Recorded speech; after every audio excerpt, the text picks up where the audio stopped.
Hello, class 6 students. Myself JP Tiwari. Now I am starting from activity 3, page number 28. Okay. तो आज हम activity 3 आप देखेंगे, page number 28 में देखेंगे। कल हमने अपीयरेंस के बारे में पढ़ रहा था, हम पढ़ रहे हैं प्रॉपर्टीज़ ऑफ मटेरियल्स। ओके, अपनी बुक निकालिए और इसमें आगे को देखिए, page number 28, activity 3। Collect small pieces of different materials. तो डिफरेंट मटेरियल्स के बारे में हमने पढ़ा, उनके पीसेस को, उनके टुकड़ों को इकट्ठा करना है। Paper, cardboard, would, copper wire, aluminium sheet, chalk, like this. Okay, तो हमने क्या क्या कलेक्ट करना है? पेपर कलेक्ट करना है, गत्ता कलेक्ट करना है, लकड़ी कलेक्ट करनी है, कॉपर का वायर कलेक्ट करना है, एल्युमिनियम की एक शीट कलेक्ट करनी है और चॉक को कलेक्ट करना है। Do any of these appears shiny? क्या इनमें से कोई, जितने आपने कलेक्ट की हैं, आपको चमकदार लग रही हैं? ये पूछा जा रहा है। Separate the shiny materials into A group. तो अब क्या करना है? जो चमकदार वस्तुएं हैं, चमकदार मटेरियल्स है, उसको आपने अलग कर लेना है और उसका एक समूह बना लेना है। Now observe as the teacher cuts each material into 2 pieces and look at the freshly cut surface। अब आपने क्या करना है? आप देखिए, आपके टीचर ने उन मटेरियल्स को काट दिया है छोटे पीसेस में। अब आपको जहाँ पर कटा हुआ, जहाँ पर काटा है उस टुकड़े को, उसको आपने देखना है, उसकी सरफेस को आपने देखना है। What do you notice? आपको क्या लगता है? अब देखिए, आपने क्या नोट किया? Does the freshly cut surface of some of these materials appears shiny?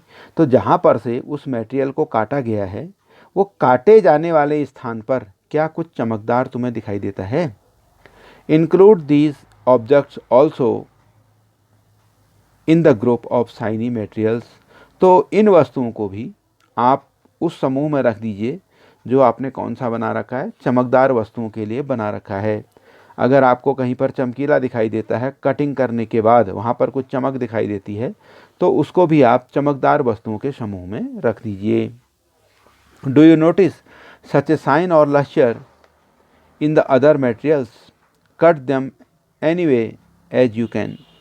तो आपको ये भी नोटिस करना है कि आपने ये भी नोटिस किया, such a shine or lustre in the other materials, cut them any way as you can. अब आपने सभी वस्तुओं में काट करके देखना है और ये देखना है कि क्या उनमें कहीं पर चमक है, साइन है या लश्चर है। Repeat this in the class with as many materials as possible and make a list of those with and without lustre. अब अपनी कक्षा में भी आपने इन चीज़ों को कट करके देखना है। ये ध्यान रखिएगा, ये जब आपकी क्लास चलती है तब का एक्सपेरिमेंट है, इसको बाद में भी किया जा सकता है। आजकल आप लॉकडाउन में हैं, तो आजकल आप अपने घर ही में इसको समझ सकते हैं।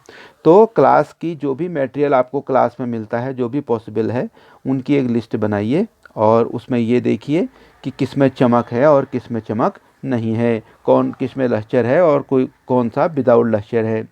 Instead of cutting, you can rub the surface of material with sandpaper to see if it has luster। अगर आप कट नहीं सकती कोई चीज़, तो काटने के बदले आप क्या करेंगे? इनकी सरफेस को, इसकी सतह को, मटेरियल की सतह को आप रेगमाल द्वारा सैंड पेपर से रगड़ेंगे उसको, और उसके बाद आप लश्चर देख सकते हैं। अगर लश्चर होगा तो दिख जाएगा। अब आपको नीचे चित्र में दिखाया गया है, cutting pieces of materials to see if they have lustre. ये कटे हुए हिस्से आपको दिखाई दे रहे हैं, यदि उनमें चमक है तो आप उसको देखिए। फिगर 4.3 आप देख सकते हैं। Materials that have such lustre are usually metals. अब ये इम्पोर्टेंट है कि ऐसे पदार्थ जिनमें लश्चर होता है, चमक होती है, तो उनको सामान्यतः हम क्या कहते हैं? मेटल कहते हैं। ये आप ध्यान रखेंगे। ये मेटल्स जो होती हैं, प्रॉपर्टी ऑफ मटेरियल से पढ़ रहे हैं, तो मेटल एंड नॉन मेटल की बात आती है, तो वहाँ पर जिनमें चमक होगी उन्हें हम क्या कहेंगे? मेटल कहेंगे। जैसे iron, copper, aluminium and gold are examples of metals. लोहा है, कॉपर है, एल्युमिनियम है, सोना है, ये सब किसके एग्जाम्पल हैं? मेटल के, क्योंकि इनमें क्या होती है? चमक होती है। Some metals often lose their shine and appears dull because of the action of air and moisture on them. तो कभी कभी क्या होता है कि कुछ मेटल जो होते हैं वो अपनी चमक को खो देते हैं। इसलिए खो देते हैं कि जब वो हवा के संपर्क में होते हैं या नमी के संपर्क में होते हैं तो ये उससे क्रिया करके, हवा या नमी से क्रिया करके अपनी चमक को खो देते हैं, यानी ये धुंधले हो जाते हैं। We therefore notice the lustre, हम इसलिए क्या देखते हैं? Lustre only on their freshly cut surface, इसलिए हम इनके जो लस्टर होती है, चमक होती है, साइन होती है, उसको हम किस में देखते हैं? फ्रेशली कट सरफेस, जो ताज़ी हमने सरफेस काट रखी, उनके टुकड़े काट रखे हैं, जहाँ पर से काट रखा है वहाँ पर आपको चमक दिखाई देती है। आप देखते होंगे जब पाइप की फिटिंग करते हैं, लोहे की पाइप की फिटिंग घर में या बाहर, आप देखा होगा कई बार पाइप को काटा जाता है। जब पाइप को काटते हैं, पाइप तो वैसे बाहर का आप देखेंगे तो उसमें चमक कम हो जाती है, काफ़ी काला या डल कलर का हो जाता है, लेकिन आप जब काटेंगे तो जहाँ पर काटा जाता है वहाँ पर आप देखते होंगे एक चमक होती है वहाँ पर। तो इस प्रकार से वो भी क्या हुआ? मेटल हुआ जिसमें चमक होगी। When you visit an iron Smith और ए वर्कशॉप, आप कभी भी किसी लोहार के यहाँ जाते हैं, उसकी वर्कशॉप में जाते हैं, look out for freshly cut surfaces of metal rods to see if they have lustre. तो आप उसको देखेंगे, वो आप उसको देखें और ये भी देखें कि जो भी लोहार के यहाँ जो मेटल की रॉड हैं, क्या उनमें लस्टर होता है या नहीं होता है। तो आप वहाँ पर भी लस्टर को देख सकते हैं, उसकी सरफेस को देख सकते हैं। Freshly cut surface of metal rods to see if they have lustre, तो जब वो फ्रेशली कट करता है उसको, मेटल की रॉड्स को, वहाँ पर भी आप लस्टर देख सकते हैं। अगला करैक्टर है बच्चों, दैट इज़ हार्डनेस, कठोरता। ठीक है, अब कठोरता भी एक गुण है, हम पढ़ रहे हैं प्रॉपर्टी ऑफ मटेरियल्स में, तो अगला हम पढ़ेंगे कठोरता के बारे में। तो आगे इसको देखिए, hardness. When you press different materials with your hands, जब आप कई पदार्थों को अपने हाथ से दबाते हैं, some of them may be hard to compress while other can be easily compressed. तो उनमें से कुछ क्या होते हैं जो दबाने में काफ़ी कठोर लगते हैं आपको, और कुछ क्या करते हैं? आसानी से दब जाते हैं। टेक ए मेटल की, अब आप एक मेटल की चाबी को लीजिए, and try to sketch with it, अब इससे खरोचने की कोशिश कीजिए। The surface of a piece of wood, आप लकड़ी के टुकड़े को खरोचने की कोशिश कीजिए, एल्यूमिनियम को खरोचने की कोशिश कीजिए, एक पत्थर के टुकड़े को खरोचने की कोशिश कीजिए, ए नेल, एक कील को, और एक कैंडल को, चौक को, एनी अदर मटेरियल्स और ऑब्जेक्ट, इनको इस चाबी की सहायता से आप खरोचने की कोशिश कीजिए। You can easily scratch some materials, तो आप कुछ मटेरियल्स को आसानी से स्क्रैच कर सकते हैं, while some can not be scratched so easily, जबकि कुछ जो होते हैं आसानी से खरोचे नहीं जा सकते हैं। Materials which can be compressed or scratched easily are called soft, तो वो मटेरियल जो कंप्रेस्ड और आसानी से खरोंच जिसमें आ जाएगी वो सॉफ्ट कहलाते हैं, और जो मटेरियल में बहुत कठिन होता है कंप्रेस करके उसमें खरोंच करना, उन्हें हार्ड कहते हैं। तो दो प्रकार के मटेरियल हैं, एक सॉफ्ट हैं, दूसरे हार्ड हैं। सॉफ्ट में खरोंच आसानी से आ जाती है और हार्ड में खरोंच आने में दिक्कत होती है, नहीं आ पाती है। फॉर एग्जाम्पल, कॉटन और sponge is soft while iron is hard, जैसे स्पंज है और कॉटन है, इसको हम आसानी से खरोच सकते हैं, ये सॉफ्ट होते हैं, जबकि लोहा जो होगा वो क्या कहलाएगा? हार्ड कहलाएगा। तो इस प्रकार से हमने मटेरियल्स को दो पार्ट्स में यहाँ पर बांट दिया कठोरता के आधार पर। एक सॉफ्ट मटेरियल होते हैं, दूसरे हार्ड मटेरियल होते हैं। इन appearance materials can have different properties, अब दिखाई देने में, बाहर से दिखावट में जो मटेरियल होते हैं उनमें कई गुण होते हैं, लाइक उनमें चमक होती है, उनमें हार्डनेस होती है, कठोरता होती है, बे रफ और स्मूथ, या तो रफ होते हैं, खुरदरे होते हैं, या चिकने होते हैं, स्मूथ होते हैं।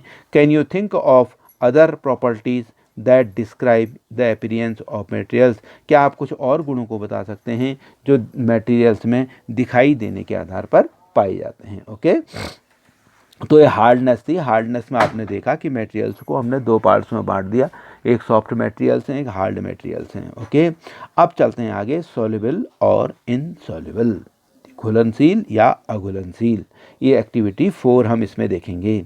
आज हम दोनों एक्टिविटी एक साथ ले रहे हैं, चूँकि एक्टिविटी छोटी छोटी हैं तो हम चौथी एक्टिविटी को भी आज ही ले रहे हैं। एक्टिविटी 4 में आप देखिए, collect samples of some solid substances such as sugar, salt, chalk powder, sand and sawdust. तो कुछ सॉलिड पदार्थों को लेना है, वस्तुओं को लेना है, जैसे शुगर है, चीनी है, नमक है, चौक का पाउडर है, बालू है, आरी की जो छीलन होती है वो है, सॉडस्ट है। Okay, take 5 glasses of beakers. अब आपने 5 गिलास लेने हैं या 5 बीकर ले लेने हैं। Fill each one of them about 2/3 with water. इनमें से 2/3 आपको पानी भर देना है। Add a small amount, 1 spoon full of sugar to the first glass. अब पहले गिलास में या पहले बीकर में आपने क्या ऐड करना है? शुगर, 1 चम्मच चीनी डालनी है। Salt to the second as similarly, और दूसरे बीकर में आपने नमक डाल देना है। Add small amount of the other substances into the other glasses. तो हमारा बचे हुए जो 3 गिलास हैं उनमें और पदार्थ जो हमने ले रखे हैं वो सब थोड़े थोड़े डाल देने हैं। Stir the content of each of them with A spoon. अब क्या करना है, 1 चम्मच से इन बीकर्स में हमने जो जो डाल रखा है उसको हिलाना है। Wait for a few minutes, कुछ समय तक इंतज़ार कीजिए। Observe what happens to the substances added to water. अब जब हमने इनको पानी में घोल दिया इन सब पदार्थों को, तो क्या हुआ इसका प्रेक्षण करना है, इसको देखना है। Not your observation. आपने जो प्रेक्षण किया, जो देखा, उसको टेबल 4.3 में आप भर दीजिए। अभी 4.3 हम देखेंगे, उससे पहले आप देखिए व्हाट दो चित्र है, 4.4 फिगर बना हुआ है। What disappears, what doesn't. तो ये जो आप देख रहे हैं कि एक में आपने 2 बीकर ले रखे हैं, या गिलास भी कांच के आप ले सकते हो। 2 बीकरों में आपने मटेरियल डाल रखे हैं, तो कुछ पानी में घुलते हैं, कुछ पानी में नहीं घुलते हैं। जैसे आप एक गिलास, पहले वाले गिलास में आपको कुछ नहीं अघुलनशील दिखाई दे रहा है, तो ये डिजॉल्व नहीं हो रहा है। दूसरे में क्या हो रहा है, वो घुलनशील, पानी में वो चीज़ घुल चुकी है, ये डिजॉल्व हो रहा है। इस प्रकार से वो 5 बीकर लेके आपको अपना प्रयोग करना था। तो ये होता है कि पानी में कुछ चीज़ें घुल जाती हैं, कुछ डिजॉल्व हो जाती हैं, कुछ नहीं हो पाती हैं। अब देखिए table 4.3, mixing different solid materials in water. और जो डिफरेंट अलग अलग सॉलिड, जो ठोस मटेरियल हैं, वो पानी में किस प्रकार से मिल रहे हैं, ये सारणी में दिया गया है। पहला कॉलम है सब्सटेंस, दूसरा है डिसअपियर्स इन वाटर, और ऑब्लिक डज नॉट डिसअपियर। तो साल्ट है, साल्ट को आप पानी के गिलास में, पानी लिया आपने 2/3, उसमें 1 चम्मच आपने नमक डाला, तो ये नमक क्या हो जाता है, घुल जाता है। आप 1 चम्मच से उसको घुमाएंगे कुछ मिनट के लिए, तो वो नमक पूरा का पूरा पानी में क्या हो जाता है, घुल जाता है। तो हम इसके आगे क्या लिखेंगे, डिसअपियर्स कंप्लीटली इन वाटर। जो साल्ट होता है वो पानी में पूर्णतया घुल जाता है, और फिर क्या हो जाता है, पानी में मिल जाता है, फिर हमें नमक नहीं दिखाई देता क्योंकि वो पानी में मिल चुका है। ऐसे ही शुगर है, चीनी है, तो चीनी को भी आप घुमाओगे, एक बीकर में पानी लोगे, उसमें 1 चम्मच चीनी डालोगे, उसके बाद उसको स्टिर करोगे, घुमाओगे, तो आप देखोगे इसमें भी वही चीज़ होती है, डिसअपियर्स कंप्लीटली इन वाटर। इसमें भी यही लिखोगे, दूसरे वाले में लिख लो डिसअपियर्स कंप्लीटली इन वाटर। तीसरा सैंड है, बालू लिया आपने। अब एक गिलास लिया, उसमें पानी लिया, उसमें बालू को घोल रहे हैं आप, तो बालू नहीं घुलेगी। तो यहाँ पर आप क्या लिखोगे, डज नॉट डिसअपियर। सैंड के आगे लिखो डज नॉट डिसअपियर, ऊपर लिखा हुआ है। एक तरफ सेंटेंस सब्सटेंस लिखा है और दूसरी तरफ क्या लिखा है, disappears in water oblique does not disappear. तो इन दोनों में से एक चीज़ इसके सामने लिखनी है। ऐसे ही चॉक पाउडर है, चॉक पाउडर भी घुलता नहीं है, आप पानी में घुलते रहिए, घुलता नहीं है वो, ठीक है। तो उसको भी आगे हम लिख देंगे does not disappear in water. फिर इसके बाद सॉडस्ट है, जो आरी की छीलन, आरी से कोई लकड़ी को काटते हैं जो छीलन आती है वो, तो उसको सॉडस्ट बोलते हैं, वो भी पानी में नहीं घुलेगा। तो यहाँ पर भी आप लिखेंगे does not disappear in water लिखोगे। ओके, तो ये सारणी हमारी क्या हो गई, कंप्लीट हो गई 4.3 टेबल। आगे देखिए, यू विल नोटिस दैट, अब आप देखेंगे some substances have completely disappeared और डिजॉल्व इन वाटर। तो कुछ पदार्थ ऐसे होते हैं जो पानी में पूर्णतया डिजॉल्व हो जाते हैं, घुल जाते हैं, ओके, और डिसअपियर हो जाते हैं, अदृश्य हो जाते हैं वो। We say that these substances are soluble in water.